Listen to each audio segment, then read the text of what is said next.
Nadace Albatros je vyvrcholením dlouhodobého zájmu společnosti Albatros Media, rozvoj dětí a mladých lidí, o vzdělávání.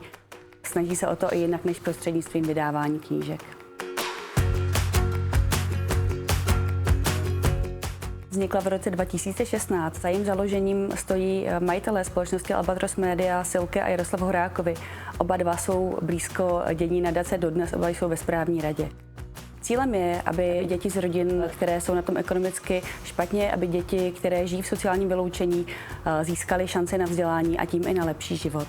Nakladatelský dům každoročně věnuje nadaci na naplňování mise 10 milionů korun. Nadace Albatros tyto prostředky dále rozděluje na projekty z oblasti včasné péče a na podporu studia na středních, vyšších odborných a vysokých školách.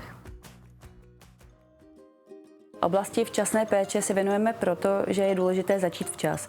Uvádí se, že prvních 1000 dnů života je zcela zásadních pro rozvoj jednotlivce i pro jeho vzdělání. Spolu založili jsme platformu pro včasnou péči, která sdružuje několik desítek organizací i jednotlivců z celé České republiky. Díky nim máme dosah na několik tisíc dětí do 8 let a jejich rodin. Máme také informace přímo z terénu, díky kterým můžeme naší práci průběžně vyhodnocovat a lépe směřovat. A především nám dává dobrý podklad pro systémovou změnu, které se snažíme dosáhnout. Dalším pilířem naší činnosti je podpora dalšího studia. A to jak na středních školách, tak na školách vyšších odborných a vysokých. Naším cílem je podporovat děti a mladé lidi skrze naše programy tak dlouho, jak potřebují a tak vysoko, kam až mohou růst.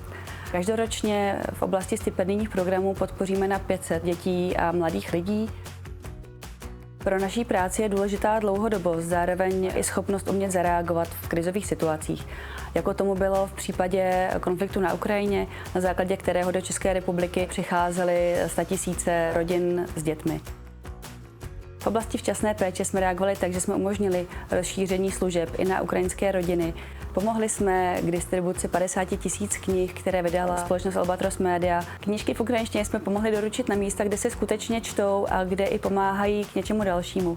A jsou k nalezení v řadě komunitních center, kde dávají vlastně další důvod k tomu tam přijít a přitom si vyřešit i věci související se získáním práce, bydlení, případně k nalezení nových kontaktů.